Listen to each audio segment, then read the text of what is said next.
Hi, I'm Rawdawg Rory. It's Friday, and today I'm rocking the food. I want to take a moment to talk to you about the things that got me started in the raw foods, what attracted me to them, and what they've done for me. I first got into raw foods when I got to taste some raw vegan creations at the Loving Life Cafe in New Oxford, Pennsylvania. Before then, I'd heard of raw foods, it sounded interesting, and I was currently doing the vegetarian thing and liked where that was taking me, even though the weight loss wasn't what I wanted it to be. But it sounded like celery sticks, carrot sticks, salad, and blah. So, until I ate there, I had no idea what you can really do with these simple raw ingredients.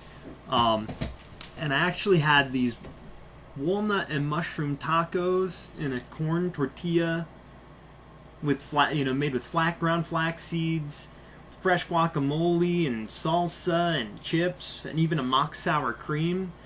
And I was just like, wow, you can do this with the healthiest foods ever. I'm in.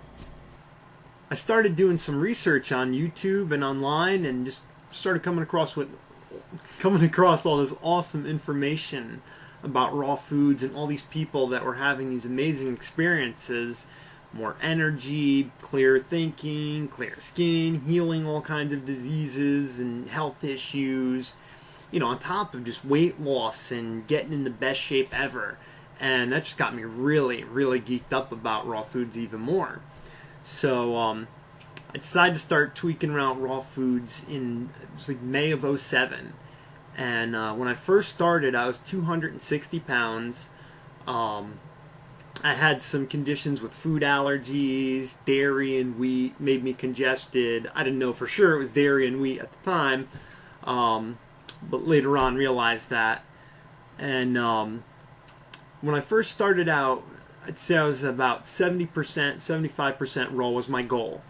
And I allowed myself for plenty of room to goof off and because when I first started getting cookbooks or uncooked books and looking into it, it was a challenge, because you go around your local grocery stores, they don't have stuff like Himalayan pink sea salt and carob powder and truly raw almonds, cashews, and all that good stuff.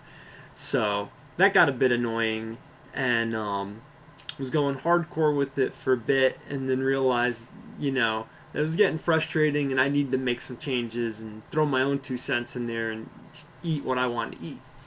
And that led me to just creating my own stuff and just using what I had and making the best of what was around.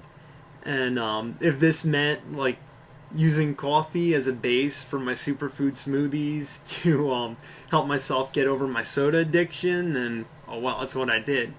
But I found that the more I just added more of the good stuff and concentrated on the fact that I was adding the good stuff in and getting all geeked up about that, and then letting myself slide on some of the junk that was still in there, then I would just get more geeked up about adding more in and more in and more in until eventually there was no room for the crap. And so slowly I transitioned to 90% raw, 95% raw, whatever. And then it got down to the point where my only non-raw thing was breakfast. I was still hooked on Cheerios and soy milk. But once I finally got over that hump and was constantly eating the raw cereals, fruit, loading up on that stuff in the morning, then that was it. That was the last thing to go. And that's when I started to notice just a really dramatic weight loss. Once I started to get 100% raw, the weight just seemed to melt off, even with little exercise. With little exercise, it still was coming off, which I was pretty surprised about. Just motivated me to exercise more. And I had, during that transitional time, gained a butt ton of energy. I found that I needed very little sleep. I was more alert. I was more cheerful. I had a better mood overall, which is, it sounds like a hippie thing. And when I first heard people talking about it, I was a little skeptical, about how much diet actually affects your food. I mean, about how much diet actually affects your mood. But it really did.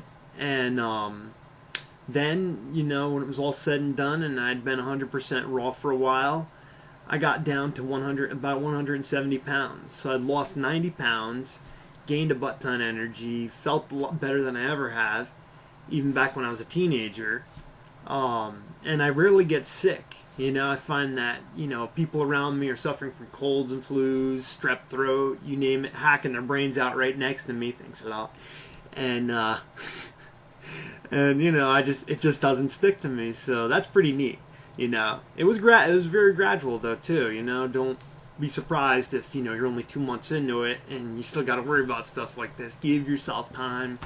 Allow your body to do its thing. Don't get frustrated with yourself, especially if you give in to, food cravings, because that's like a whole detoxifying and addiction issue you're getting over with.